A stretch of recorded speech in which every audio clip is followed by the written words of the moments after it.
네, 안녕하세요. 예스맨입니다. 여러분들의 구독과 좋아요로 이 채널이 유지되고 있습니다. 네, 영상 속도는 1.5배를 추천드리는 바이고요. 네, 이번에도 어떤 소식이 나왔는지 같이 한번 내용을 보도록 하겠습니다. 네, 미국의 소식인데요. 9월 소비자 물가지수 예상치가 5.3% 소폭 상회했으며 전년 대비 상승한 수치를 보여주고 있다라는 내용이 나왔습니다.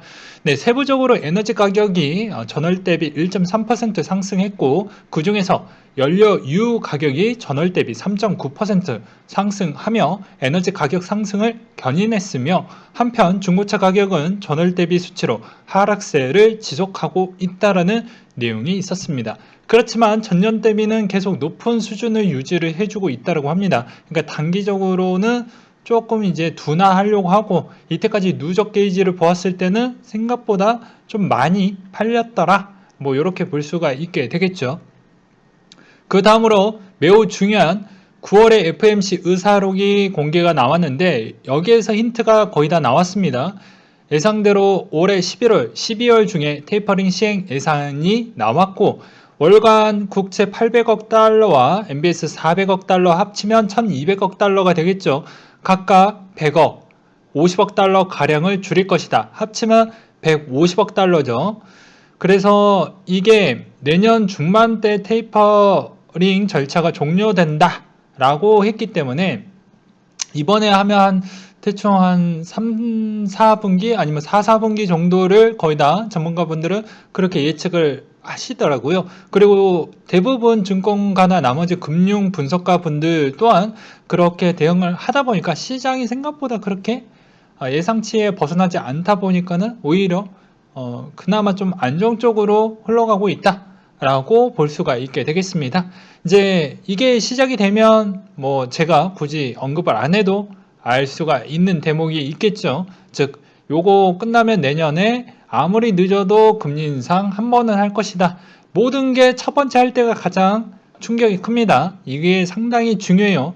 테이퍼링 처음 시작할 때가 가장 심각하게 빠지고요. 그 다음에 종료할 때쯤도 상당히 좀 많이 흔들리게 될 것입니다. 그 점을 꼭 보셨으면 좋겠고요. 그 다음에 금리 인사 처음 할 때 엄청 많이 흔들리고, 그 뒤에 뭐 2차, 3차 금리 인사 할 때는 그렇게 크게 흔들리지 않으니, 그런 점도 코인적 관점으로 대조를 해서 보시는 게 좀 괜찮지 않을까 싶고요.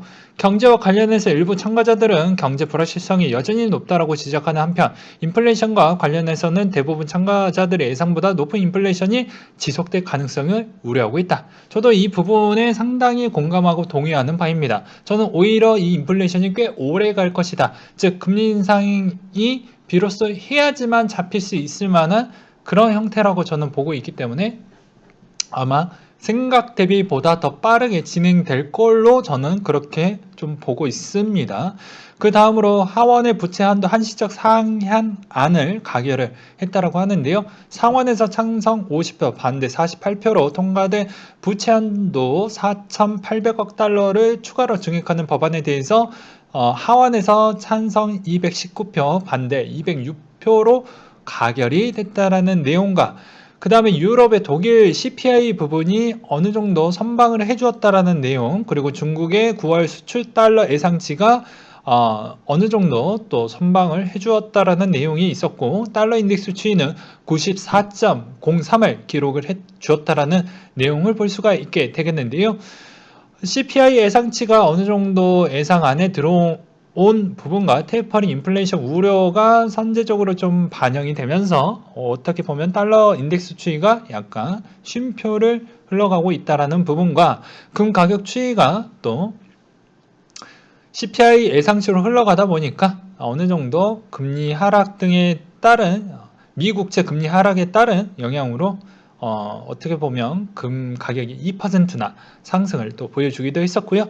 그리고 유가 추이가 배럴당 80달러 선을 마감을 보여주었다라는 내용인데요. 오펙의 원유 수요 전망치를 하향 조정했고, 80달러 상향 돌파에 따른 레벨 부담에 따른 영향으로 하락 마감을 보여줄 것이다 라는 내용이 있습니다.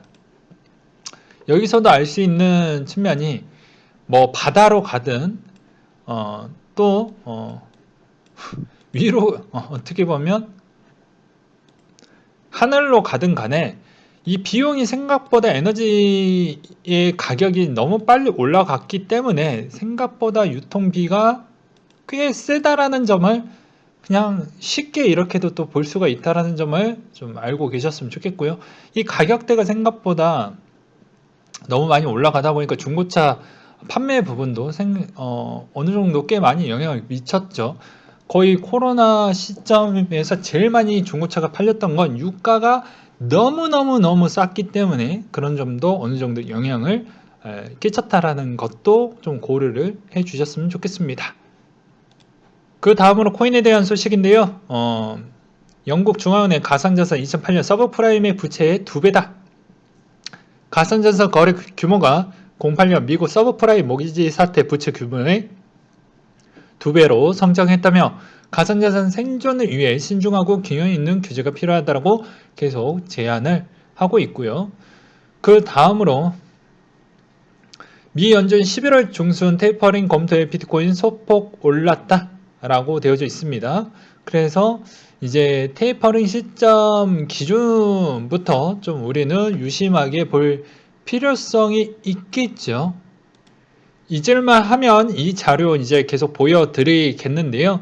이때도 마찬가지로 선언을 하고 나서부터는 약간의 쉼표에 따른 기간이 생각보다 조금은 길어졌다라는 것을 알 수가 있겠죠. 그리고 나서 어느 정도 회복세를 다시 보이고 또 성장을 합니다. 처음 금리 인상할 때에 따른 파동이 생각보다 크고요. 17, 18시즌 때는 안 봐도 보시겠지만 생각보다 그렇게 크진 또 않습니다. 그만큼 경제적인 체력이 됐기 때문에 모두 다 처음 할 때가 생각보다 그럴 수 있다라는 점을 좀 알고 계셨으면 좋겠고, 비자가 디지털 아티스트 지원을 하기 위한 NFT 프로그램을 출시를 했다라는 내용과 아크 인베스트가 SEC 비트코인 선물 투자 ETF를 승인 신청을 했다라는 거 상당히 재밌습니다. 아크 인베스트 정도가 이제 여기에 들어왔다라는 시장, 이 시장에서 먹을 게 많다라는 것이겠죠. 그 다음으로 러시아 푸틴 대통령 암호화폐 결제 단위 활용 가능하지만 시기상조이다 라는 이야기를 또 하기도 했었고요. G7 공식 성명 디지털 화폐 금융 안정 해치지 않는다 라고 해가지고 G7 재무장관들이 어떻게 보면 이 디지털 화폐의 투명성, 법치주의 그리고 건전한 경제 거버넌스에 따른 부분이 괜찮을 것이다 라는 또 지지를 또 해주기도 했습니다.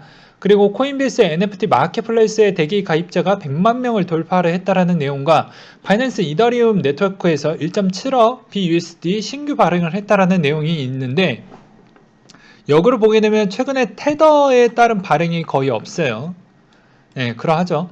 그러면서 최근에 SEC 위원장이 테더에 따른 이야기도 좀 많이 나오고, 해당에 관련되어져 있는 테더 관련된 여러 가지 또 좀 안 좋은 소식들이 꽤 많이 나오기도 했었죠. 뭐 블룸버그에서도 나오기도 했었고, 그게 숨겨진 의미가 무엇일까?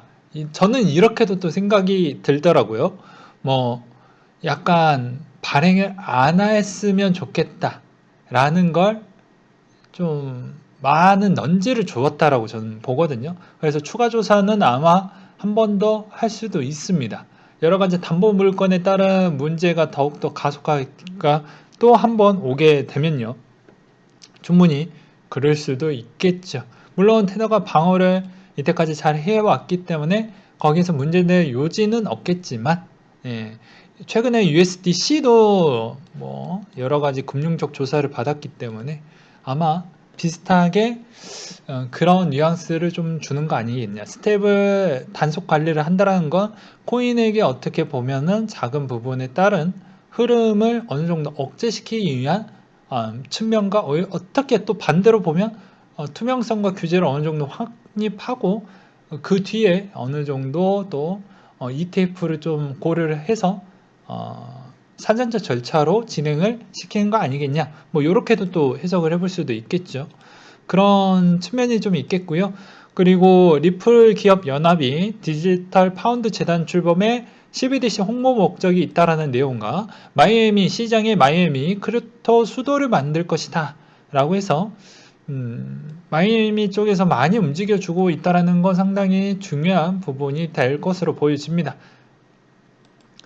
그 다음으로 북미 월가 암호화폐 거래량 1000% 증가, 디파이 수요 증가 영향으로 보여진다 라고 해서 암호화폐 지형 보고서가 나온 게 있었는데요. 지난 7월부터 1년간 북미 지역의 암호화폐 거래량이 1000% 증가했고 디파이 수요가 증가한 영향이 있다 라고 했습니다. 그러니까 이거가 요거랑 합쳐져서 여기에서 덤핑이 됐으니까 덤핑을 빼고 좀 볼 필요성은 있어요. 그러니까 요거만 보고 와 진짜 많은 성장을 보여주었네 라고 볼 수도 있겠지만 요거에 덤핑을 했던 부분을 좀 빼고 보실 필요성은 있습니다. 계속 말씀을 드리지만 그리고 요 중간 때 또 이거 잊어버리면 안 되겠죠. 아직도 54,000명밖에 안 됐습니다. 한 사람당 3개 계정으로 동의를 신청을 가능하니 제발 코인과세 결선 2월 공제에 적용을 해줬으면 좋겠다라는 국민청원 어렵지 않습니다. 네, 가족들 거 계정이라도 좀 해서 좀 지원을 해주셨으면 좋겠습니다. 진짜 뭐 제가 구질구질하게 이렇게까지 이야기하고 싶진 않는데요. 네, 조선일보에서 나왔던 내용인데요. 여기에서 전세대란 만들고 전세대출 막아 거리로 내쫓기는 서민들이라고 되어져 있죠. 이 최근에 전세 자금 대출 부분에 따른 대부분 은행들이 분양 아파트 이제 계약 중도금을 마련할 시즌이 거의 가까워지는데 요거 이게 해주지 못할 것이라는 분위기가 막 돌면서 상당히 난해해졌습니다. 그러면서 어떻게 흘러가고 있냐면 이게 이제 안 될 것 같다 보니까 내년으로 좀 기다리면 안 될까. 근데 내년 것도 이미 축소를 해주겠다라는 이야기를 먼저 꺼내버렸죠. 그래서 상당히 지금 골치가 아파지고 이슈화가 되다 보니까 한치 양보를 해서 전세 대출만 해주겠다. 그러면 내 집 마련 부분에 따른 중도금은 물음표가 남겠죠. 제가 왜 이게 뭔 코인과 관계가 있냐? 여러분들의 최종 종착지는 어디인가? 업비트를 한번 보세요. 아주 지혜롭게 최종 도착지가 부동산은 일부 포트로 가져가려고 하는 부분이 상당히 눈에 들어오죠. 여러분들도 비슷합니다.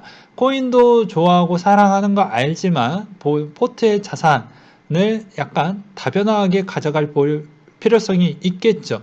즉 코인으로 돈을 버셨던 분들은 돈을 벌기 위한 측면에서 수익성이 커야 되는데 수익성이 예를 들어서 목표가 10억이라고 보면은 여기에서 지방세 포함해서 22%를 때려 맞으면 어떻게 될까요? 당연히 여기에서 7억 3천만 가져가겠죠? 그렇겠죠? 그리고 2월 공제 안 되고 뭐 하니까 존버한 기간이 길어질수록 여러분들에 대한 다른 수익성은 계속 적어지게 될 것입니다. 그럼에도 불구하고 그러면 당연히 내 집 또는 건물에 따른 마련할 수 있는 그 기간적 소요가 더 오래 걸리겠죠. 100억으로 따진다고 하면 22억 원을 삥땅 당하는 겁니다. 그렇다고 손해 본다고 해도 그 손해 보상은 안 해줘요. 그래놓고 나중에 누가 원망하지 마세요. 저는 계속 말씀을 드리지만 물론 제 채널이 그만큼 파워가 안 되니까 뭐 어쩔 수 없지만요. 그 다음으로 최근에 휴먼스케이프가 상당히 잘 나가고 있죠. 그러다 보니까 과거에 좀 비슷한 유형에 따른 내용이 나온 게 있는데 닉네임 골드혼님께서 가져오셨던 내용이에요. 참고하셨으면 좋겠습니다. 네, 코스모코인 카카오 인수 발표와 상패를 했다. 19년도 7월 4일 6시 27분에 이런 기사 보도가 나오면서 급등락이 연출이 나왔고 그게 인수설 관련된 내용이 나오면서 급등이 나오고 급락도 교차했다라는 내용과 그 뒤로 뭐 여러 가지 내용이 또 써져 있죠. 쭉쭉쭉 나옵니다. 그러다가 사실 아니다라는 내용이 나오면서 어떻게 됐냐? 또 많은 요동을 치기도 했습니다. 그러하니 웬만하면 여러분들 알아서 잘 야수의 심정으로 판단을 하셨으면 좋겠다라는 이야기와 보바 네트워크 트위터에서 나왔던 내용인데요. 조만간에 이제 램 심볼 에어드랍 공지가 한 달 전에 나왔으니 오미세고 스냅샷 공지도 조만간에 나오게 될 것이니 어느 정도 준비를 해 두셨으면 좋겠고요. 바네크 현물 ETF 데드라인이 11월 14일 아닌 12일이다 라는 내용을 올려주셨던 분이 사람 사는 세상이라고 하셨던 분이 올려주셨습니다. 바네크 현물이 ETF가 최종 심사 마감일이 11월 14일 데드라인을 알고 있는 사람들이 많은데 14일은 단순 지난번 연장일에 60일을 더해서 산술적으로 14일이라는 것이고 14일이 일요일인 걸 감안하면 주말에는 SEC 발표 안 하고 쉬는 걸 감안하면 실제로는 12일 금요일이 최종 발표가 될 것 같다. 그래서 초중순에 급작스럽게 뜰 수도 있으니 좀 유의를 했으면 좋겠다라는 내용이 좀 있었고요. 그 다음으로 바네크 미국 최초 가상자산 매매 서비스 출시라고 나와져 있는 내용이 있는데 21년도 9월 미국 연방인가은행 중 최초로 가상자산 매매 서비스를 출시했다. 그것도 21년도 1월 OCC 통화감독청이 승인을 받은 측면이 있었다. 라고 해서 이런 은행이 받았다고 합니다. 그래서 그런 내용이 있는데 요거는 시간 날 때 나중에 조금씩 이야기를 해드리도록 하겠고요. 그 다음으로 넥슨의 김정주 회장이 460억 손실해서 70억 수익을 냈다. 역시 정보는 통했다라고 해서 아직 이 시장은 기회의 시장입니다. 그렇기 때문에 주변 분들 이야기 어느 정도 가려 들으시고 내가 내 주관대로 이런 내용이 정말 옳다라고 하면 그렇게 한번 도전을 해봐도 상관이 없죠. 모든 부자들은 자기가 생각했던 그런 전략이 상당히 집요하고 까다롭고 꼼꼼하게 했고 그만큼 노력을 많이 들어갔고 시간을 어느 정도 태웠기 때문에 그만큼 돈을 가져갈 수가 있는 거예요. 즉 반대로 이야기하면 거기에 완전히 내 인생을 걸어버렸기 때문에 것만큼 실패하면 박살이 나겠죠. 그것도 어떻게 보면 돈과 내 인생을 교환을 했다라고도 표현을 할 수가 있습니다. 즉 그만큼 신중하게 내 인생을 걸 만큼 잘 분석을 해놔야 되겠죠. 어설프게 본인 인생 걸어가서 손모가지 잘리고 팔 잘리고 암세포 생기고 그러다가 운명하고 그런 일은 없기를 바라겠습니다. 스트레스가 많이 쌓이면 생각보다 여러 가지 질병이 많이 오기 때문이죠. 그래서 그런 이야기를 좀 드리고 싶었고요. 그 다음으로 대형 실리콘밸리 벤처 투자사가 의회에서 암호화폐 규제 방안을 제시한다라는 내용이 나온 게 있었습니다. 네, 마지막으로는요, 비트코인 도미넌스 추이를 한번 제 나름대로 매우 주관적으로 한번 분석을 해 드리려고 하는데요. 기술적으로 제가 생각했던 부분은 오히려 비트코인 도미넌스가 생각보다 조금 더 강하게, 추세적으로 보았을 때 강하게 더 올라갈 가능성이 조금은 더 있지 않을까라고 좀 우려되는 부분입니다. 물론 아래로 가면 더 좋겠죠. 예, 그래야 알트한테 기회가 올 수가 있겠는데 아마 이 몇 주 안에 아래쪽으로 흘러가는 패턴이 안 나오면 아마 11월 달부터는 오히려 비트 쪽에 따른 도미넌스가 좀 더 올라가지 않을까라는 저의 개인적인 생각이 좀 많이 들거니와 그 다음으로 이제 해시레이트 부분의 비트코인 부분을 보게 되면 V자로 어느 정도 좀 원만하게 올라왔고 어느 정도 지탱을 계속 해주고 있습니다. 평균치에 과했던 부분은 일단은 넘어갔고 평균치에 어느 정도 다시 도달했기 때문에 이게 어느 정도 계속 유지를 해주는 게 어느 정도가 될 것이냐도 좀 중요시하게 볼 필요성이 있거니와 그 다음으로 이제 10월 중순이 이제 되어 가고 있기 때문에 방향성은 추세적으로 보았을 때 방향성은 아직도 비트코인에 따른 추세는 좀 나쁘진 않는 걸로 저는 보고 있습니다. 네. 있는데 마의 구간이 6만을 뚫냐 못 뚫냐에 따라서 좀 더 알트가 재미있는 현상이 나올 수도 있고요. 그렇지 못했을 경우에는 좀 쉽진 않을 것 같습니다. 그리고 이 이후에 도미넌스 추이가 제가 생각했던 차트가 그런 모양이다 보니까 오히려 흡성대법으로 좀 올라간다라고 해도 그런 형태로 가기 때문에 돈이 그냥 회전만 하는 거죠. 돈이 들어오는 게 아니고. 그래서 오히려 이때 순환매했었을 때에 따른 차익을 누가 제일 많이 가져갈 것이냐에 따라서 좀 달라질 것 같아요. 아무튼 저는 못해도 10월 마지막 주 정도 때는 6만을 좀 넘기는 모양새를 보여야 알트한테도 좀 기회를 줄 수가 있을 것으로 보여지는데 쉽지 않을 것으로 보여집니다. 오히려 여기를 두 번 하고 다지고 난 뒤에 올라갈지 아니면 그대로 11월을 맞이하면서 이제 FOMC가 또 열리게 되기 때문에 그 테이퍼링을 제대로 막고 시작을 할 것인지 그것도 전 매우 궁금해지기도 해요. 아무튼 남아져 있는 ETF 부분도 좀 보실 필요성이 있겠지만 시황과 제가 바라보는 추세는 못해도 계속 6만은 일단은 돌파를 해야 된다라는 가장 강력한 부분. 왜냐 거래량이 최근에 많이 늘지도 않고 신규 발행도 안 나오고 있는 실정이죠.